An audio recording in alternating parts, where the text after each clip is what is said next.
I love my grandmother's food. I still remember coming on holidays and out in the backyard, there would be that earthenware pot. But the best thing is system, told sister till the body. The more you cook, softer it is, no? The water is tastier.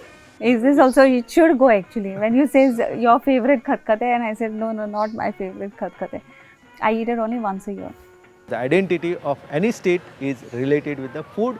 Whatever language, whatever culture, whatever folk dance, everything is influenced by the food identity.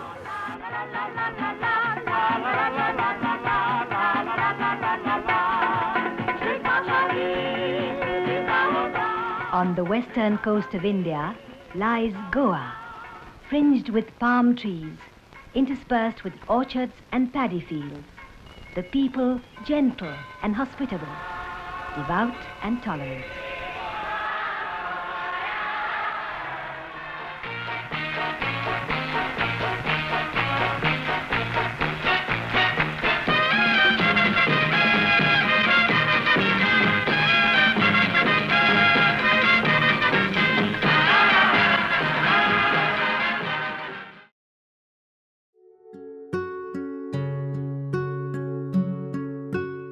First food history on food and memory was started because a novelist was eating a biscuit dipped in tea.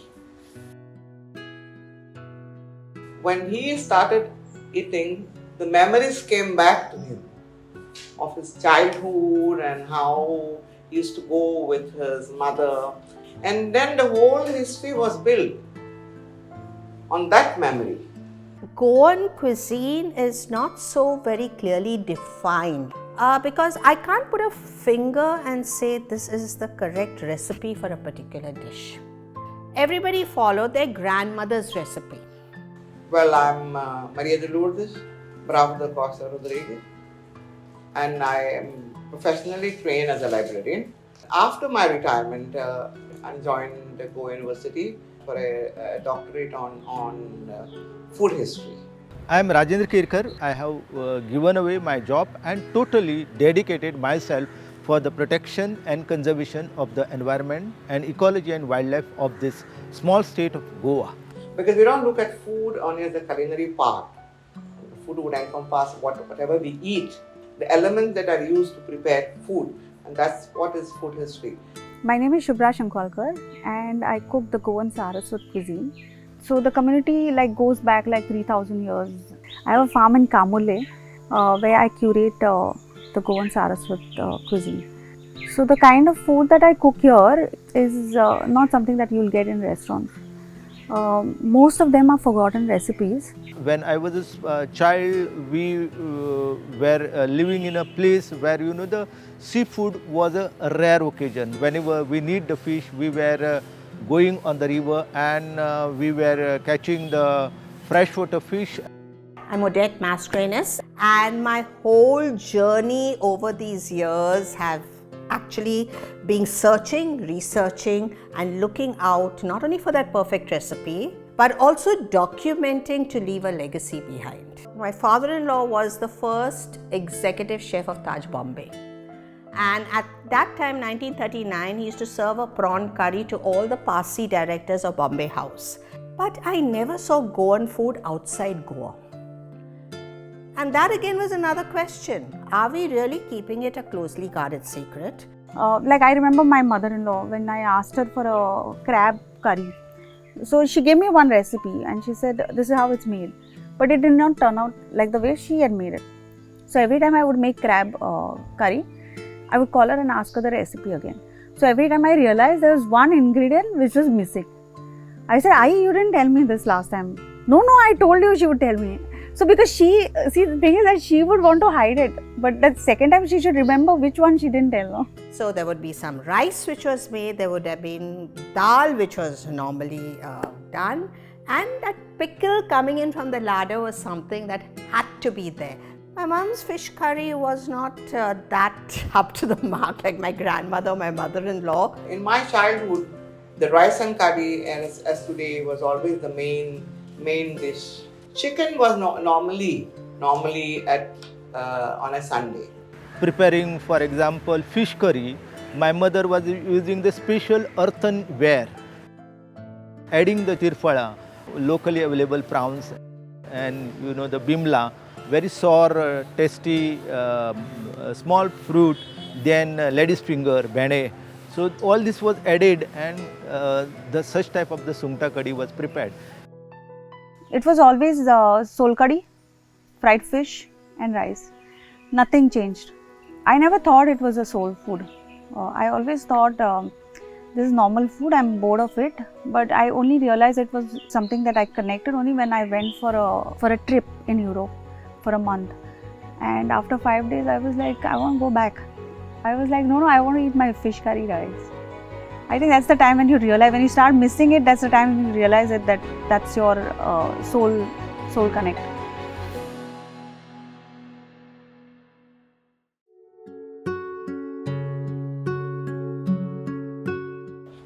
We celebrate the feast of Santana in Santana de Talaule.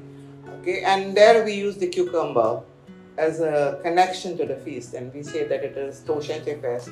It was because of availability, because of philanthropy, because the traditions of prior to us getting converted to Catholicism. During the olden days, the Goans were not the rice eater. People were mostly growing the millets, and that is why among the tribals, they make use of the Wario, Kango, Rado, Urid. So all this was the millet that was grown in the locality, and Goa was the land that was known for the millets. One of my earliest childhood memories again is the fact that whenever I would fall sick, my mother would make that pears. So every time it would make me feel like, am I unwell today to have this? Like, it's like, oh, no fish. And I remember that my father wanted to have his pears even in the office. And he used to send his peon, his name was Inas. So by 10:30 to quarter to 11, he would come to take the tiffin. It was not the most appetizing dish, but she says it was the most nutritious. So maybe she was very good at that. I would always think in terms of that is the shortest way you get out things from the kitchen. I was born in a family that was involved in the agriculture. During those days, they were growing paddy, and that paddy was used for making the rice gruel. There was a very rare occasion to get the dried fish.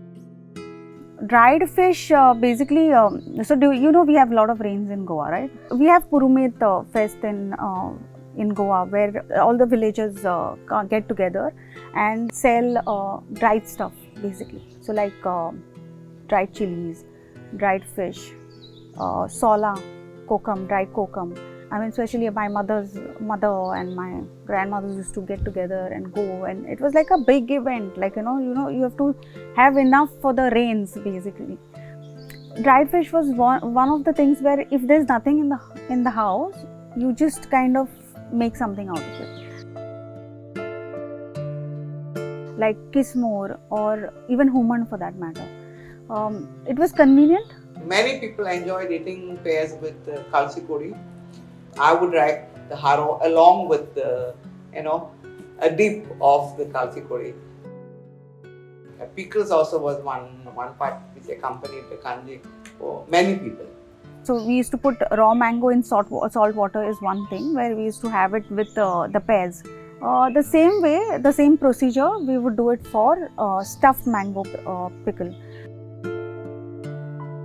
Put the masala in, then put it in jars, and then kind of level it with oil and salt water, and then kind of put stones on it so that it doesn't float up and doesn't get fungus. I feel these are recipes that once gone is gone, like, because it's not more of the recipe, it's the technique how you make it. And that's why we always say, when my grandmother used to cook, it was different. It was different because of this. You see, people started making pears because they would have it is easier to digest also.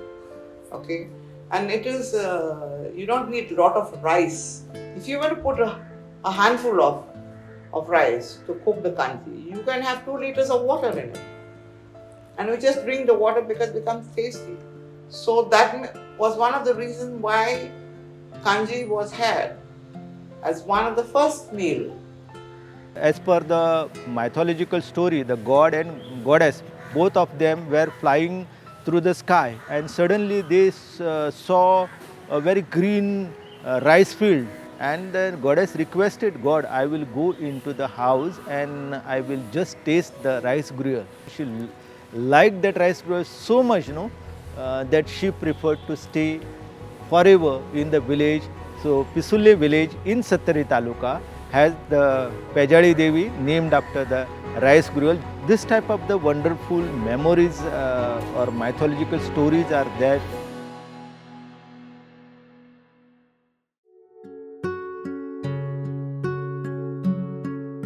In the Saraswat earlier, as a child, I remember wild boar. Somewhere down the line, it was, not legal. So that's when chicken came into our life. So kafrial has vinegar, right? So vinegar was never used in our house. When I was growing up, I never had a chicken kafrial. My mother never knew about that. It was when I started writing this book that I came across this beautiful story. When the Portuguese were here, they were not able to have enough of soldiers to govern their different colonies. So they used to bring in what they call the kafirs from Mozambique. Let me first say that it's a Mozambican dish. Okay, nothing to do with Portugal and had nothing to do with Goa. I put it in a past tense because now it has become a Goan kafrial. And these guys were stationed quite close to the Mandovi Hotel on the banks of the Mandovi River. Some enterprising Goan saw them grilling chicken, and they were adding their own spicy rub to give it the flavor. That is basically how they did not know what to call it, so they called it a kafrial. Who? The Goans. That is how the chicken kafrial is supposed to be. Absolutely without those sauces which mask it, because it's supposed to be cooked in its own marination. But for the Goan palate, the gravy is very important. So now it's become so famous that people come to eat palm for kafrial like I used to come to eat palm for choris. And but equally famous.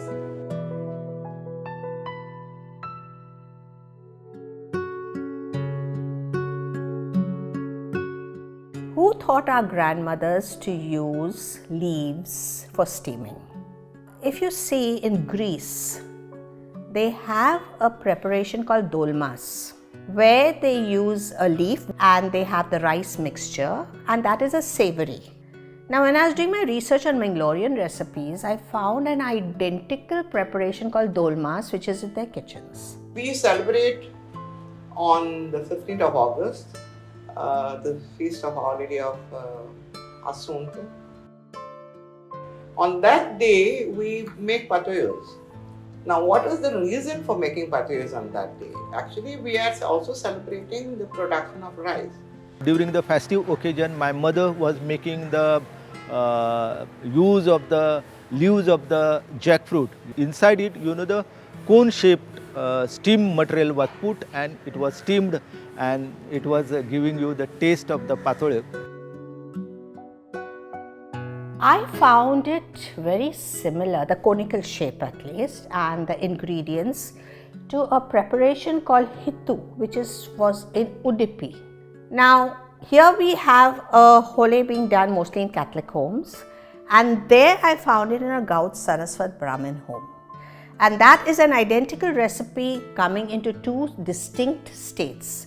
Could it be possible that the recipe went from Goa to Udupi or vice versa when migration took place? I have no answer to that.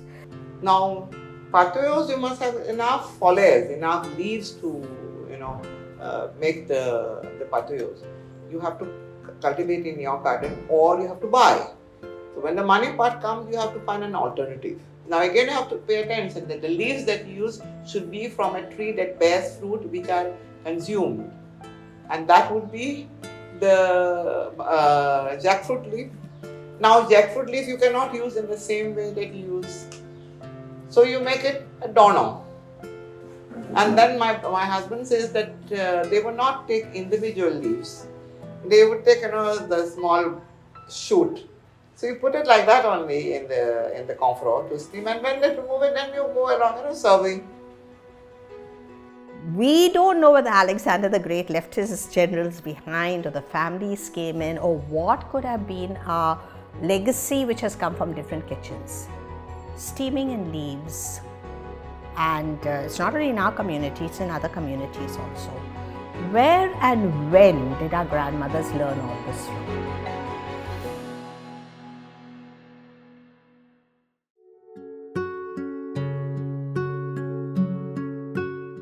Now there's one very interesting preparation when we're talking about vegetarians, because when they used to celebrate festivals, their meals had to be vegetarian because they had to serve it to the gods. During the Ganesh Chaturthi, it was a very big festival, and it was the occasion where you can enjoy the vegetarian cuisine. Khatkate is cooked as an offering to Ganpati. Ganpati used to love to eat. So when he went for a meal, he was offered 21 modaks. And after eating 21, he stopped. So that's why when Ganpati comes in also, so we do the offering of 21 vegetables in Khatkate.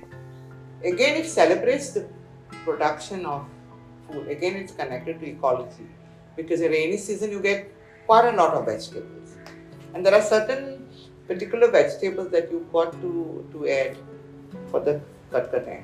Cabbage, cauliflower, methi, palak are not a part of Saraswat cuisine.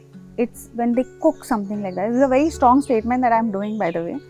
People are getting a little confused with mother's food and Saraswat cuisine. I happened to go to an old lady. The ingredients even I don't know offhand, so I'm going to read it what she told me. The ingredients that she used were raw jackfruit, carrot, drumstick, ladyfinger, cucumber, corn, sweet potatoes, val, raw papaya, yam, ivy gourd, which is thinly. Now, why so many vegetables? So it was made by vegetable that was locally available. We have a very wide variety of the tubers. So Khatkate, I eat only once a year. It's not my favorite. I don't like it because it has too many vegetables. I would rather eat fish. I like to eat a lovely Khatkate. I keep telling you have a different taste in the mouth for a particular Khatkate, and it has to be also a little sour. The Saraswat Khatkate will have the amado, and will have the teofor. The dish perhaps came into being because my great-grandmother of that day just decided to put all the vegetables together and cook it, whatever was left over, no wastage. Honestly speaking, Goan food is no wastage, because whatever was left over was either given to the pigs as dawn or reused, like you have the kalchi kodi and all, which is available, used to be available. Today I'm just slurping thinking about it, that the way we used to have it. So the Khatkate then made a transition from Hindu homes into Catholic homes. We also make a variation of it. Half these things which we don't use, yes, we use cauliflower, French beans, all these things nowadays are very modern vegetables. But this, as the old lady said, had a lot of value in terms of how their food was prepared.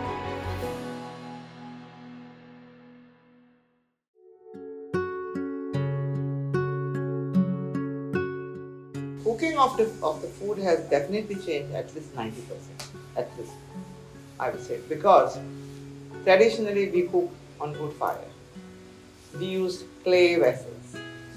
That chemistry of having wood fire and clay pots made the food different. I mean, if you're cooking in a mud pot, then you have to cook on the chul, what we say, with the mango wood, which was, which they used to collect, and they used to, kind of cook it in, and that's where the flavors used to come in. So if you ask me, I mean, if I cook that way, like that traditional way, my answer is no. But yes, the recipes are correct. Everybody thinks it's only a recipe that matters. No, it is the story behind the recipe. Every cuisine has got its own little scientific aspect.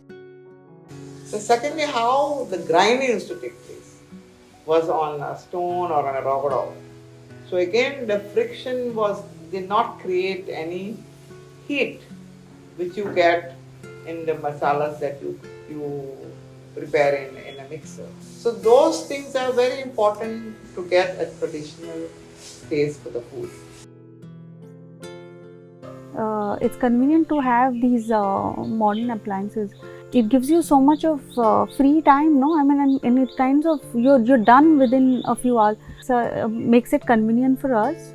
And this is again when it comes to the historical impact, when I look at the fields in Goa, when I look in terms of what the variety of mangoes, the variety of chilies that were grafted and left behind, and we're losing that a little by little.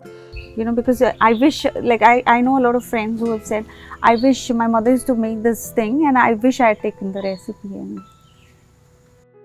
the historical significance of the why and wherefore is very important. That is the essence of what our grandfathers worked on to leave behind a precious legacy. there's so much of options that we have when it comes to food today that I think as time goes by, we're going to forget about where we came from and what was what we used to eat as a kid.